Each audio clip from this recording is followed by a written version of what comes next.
The first time I realized my neighbors were trying to take part of my land, they did not come with a bulldozer.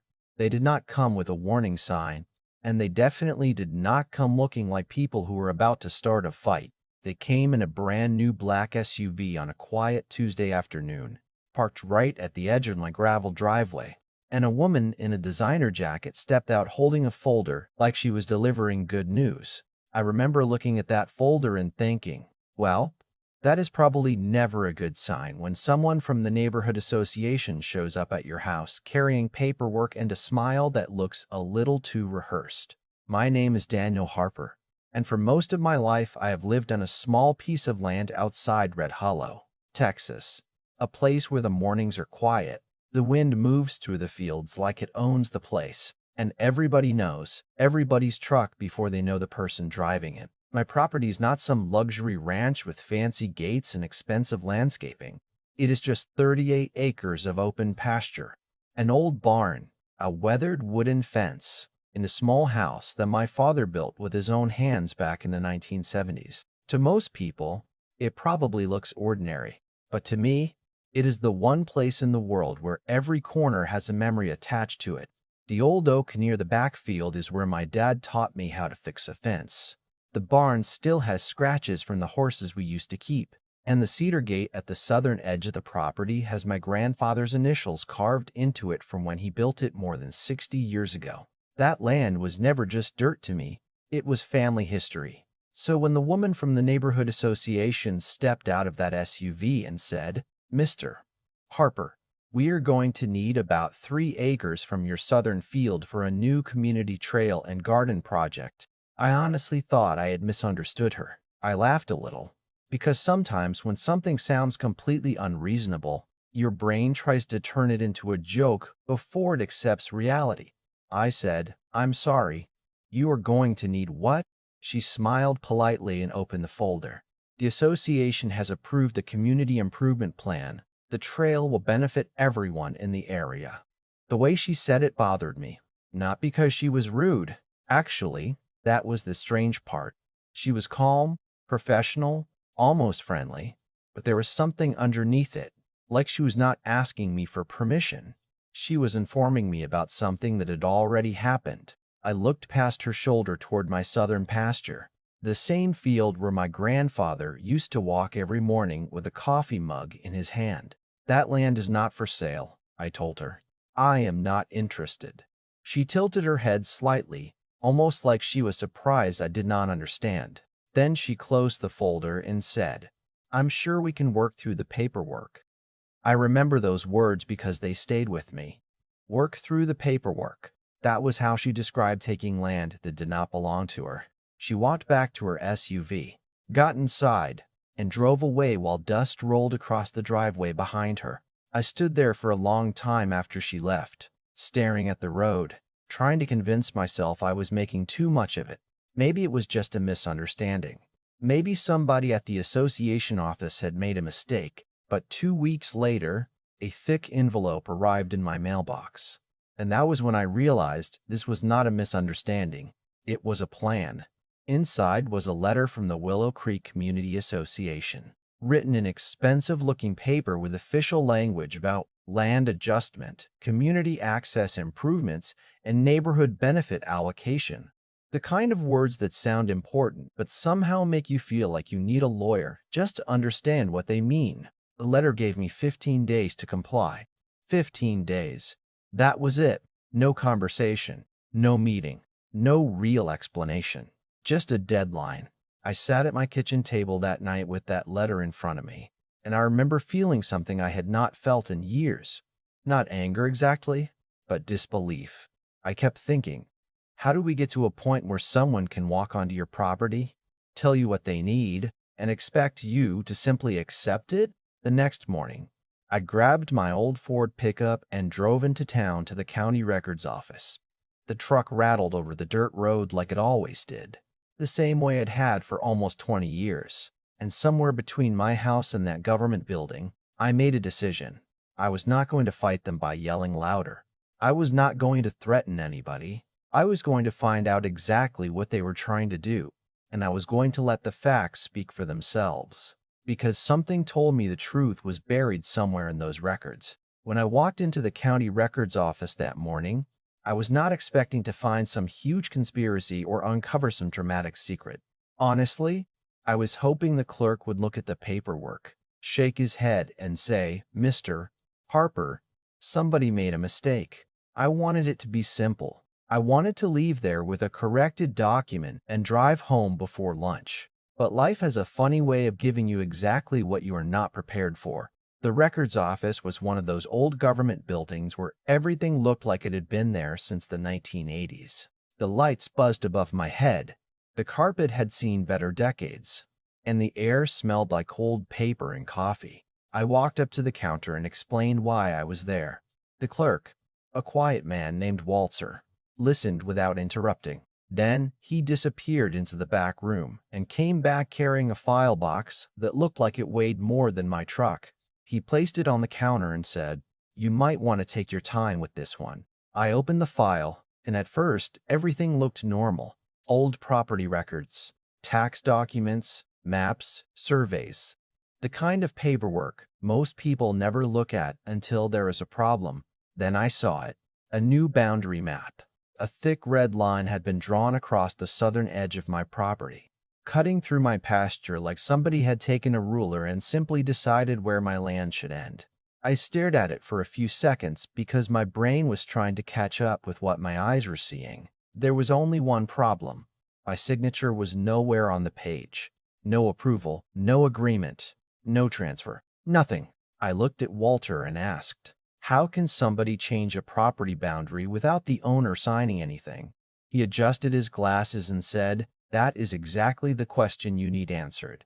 That sentence bothered me because it told me he had seen enough situations like this to know something was wrong. On the drive home, I kept thinking about that red line. It was just ink on paper, but that line represented something much bigger. It represented someone believing they had enough power to rewrite reality. And I knew I needed proof. Not opinions, not anger. Proof. So I called a surveyor named Ethan Caldwell, a guy recommended by a farmer outside Lubbock. Ethan was not the kind of person who filled a room with words. He was quiet, practical, the type of man who would rather spend 3 hours measuring something correctly than spend 10 minutes explaining why he was right. 2 days later, he showed up at my property with a GPS system, orange survey stakes, and a notebook that looked like it had survived a war. I remember watching him walk across that pasture, stopping every few feet, checking coordinates, marking locations. The funny thing was, the weather that week was perfect. Bright blue sky, cool breeze, almost peaceful. It felt strange because I was standing there watching a man prove whether someone was trying to take my land. And meanwhile, nature was acting like it was just another normal day. Ethan spent 2 full days mapping the property. He walked the fence lines, checked old markers, compared the records, and reviewed historical data. I tried not to bother him, but every few hours I would ask, "Any news?" And every time he would just say, "I am still checking." That drove me crazy. I have never been good at waiting. My grandfather used to say, "A watched pot does not boil, and a worried man does not sleep." Turns out he was right about both. I barely slept those nights. Finally, on the afternoon of the second day, Ethan printed out the results. He did not make a big speech. He just handed me the pages and said, "You were right to question it." I looked down at the survey, and that was the moment everything changed. The official property line was not where the association claimed it was. Their proposed community trail crossed onto my land. But that was not even the biggest discovery. The biggest discovery was what was already sitting there. The expensive community pool that Willow Creek Association had built 2 years earlier, the one they proudly advertised as the centerpiece of the neighborhood, was partially sitting on my property. 10 feet of their carefully designed pool area, including part of the deck and landscaping, crossed over my boundary. I actually laughed when I saw it. Not because it was funny, but because sometimes reality becomes so ridiculous that laughter is the only response you have left. The same people who showed up at my house demanding 3 acres from me had accidentally built their most valuable amenity on land they did not own. It was the kind of mistake that only happens when people stop believing they need to check with anyone. That night, I sat at my kitchen table surrounded by old documents. I pulled out my grandfather's original deed, aerial photos from the 1970s, tax records, and Ethan's survey report. For years, those papers had just been stored away in a cabinet. Suddenly, they were the strongest weapons I had, and I realized something important. The HOA was counting on one thing. They were counting on me being an ordinary homeowner who would get overwhelmed by their letters, their lawyers, and their official language. They thought I would see the word association and assume they had authority over me.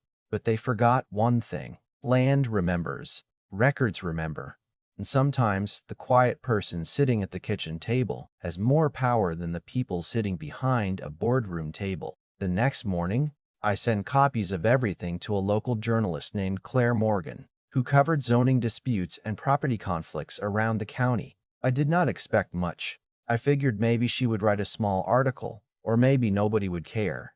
But by sunrise the next day, my phone started ringing.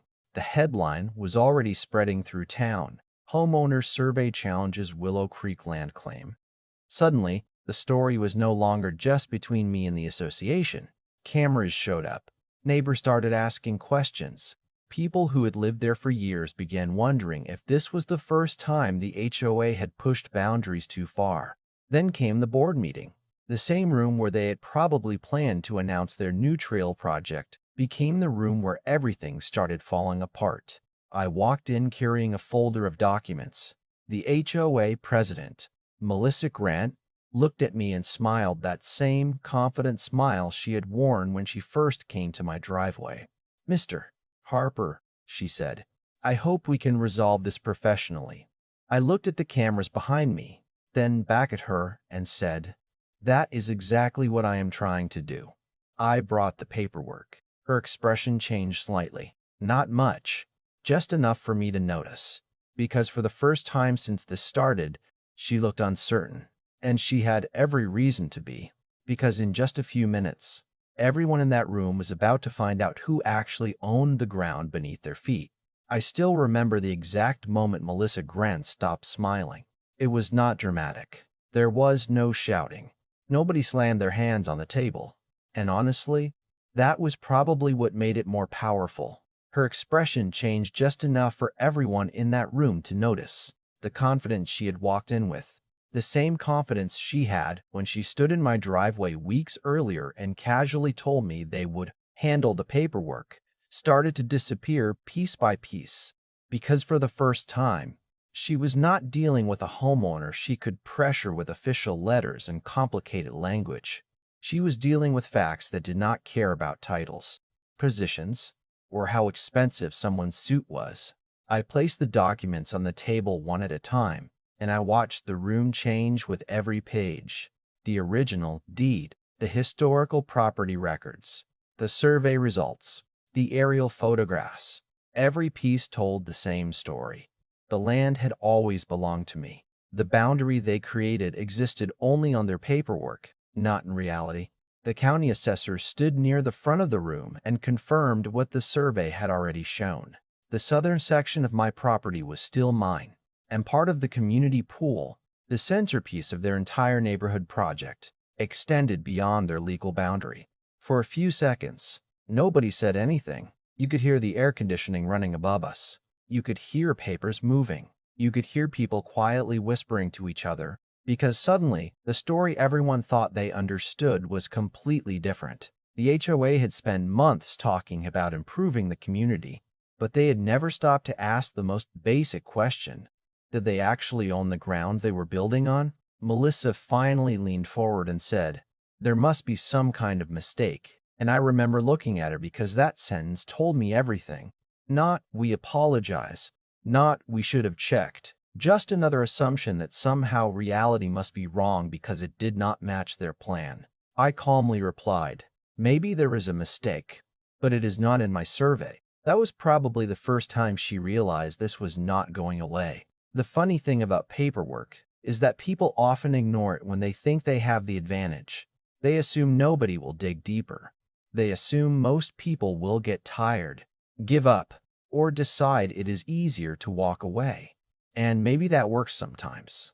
Maybe a lot of people do not have the time or energy to challenge a system that feels bigger than them. But I had something they did not expect. I had history on my side. I had years of records. I had my grandfather's name carved into that old cedar gate. I had proof. And proof has a way of making even the loudest people quiet.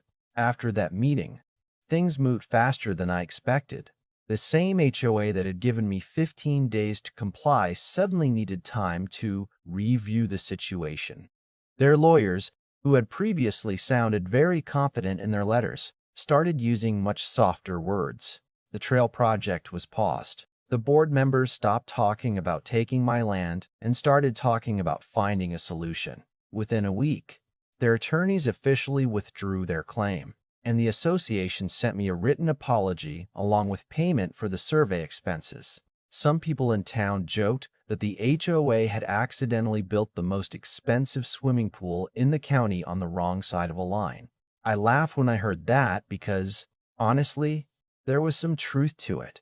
They had spent thousands making that pool perfect. Beautiful stone, expensive landscaping, custom fencing, everything designed to make it look like the heart of the neighborhood. But underneath all that work was a simple problem. The ground was not theirs. A few weeks later, I walked through the southern pasture again, and it felt different. The land looked exactly the same. The grass moved in the wind. The fence posts stood where they had always stood. The hills looked the same, but I felt different because I had learned something about people and about power. Sometimes the biggest battles in life do not start because someone hates you.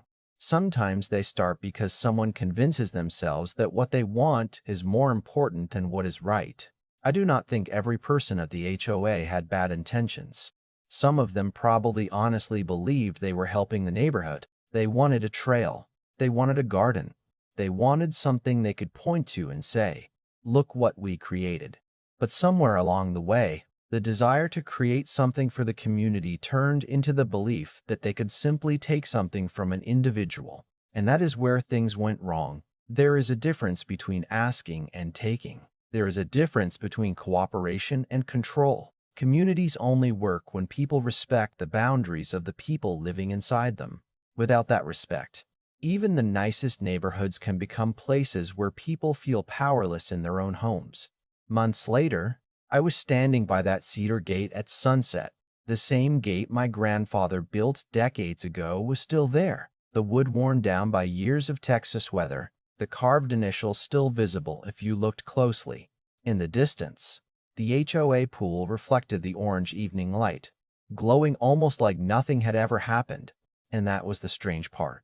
The conflict had been huge in my mind, but the land itself never changed. It never cared about the arguments, the meetings, the letters, or the lawyers.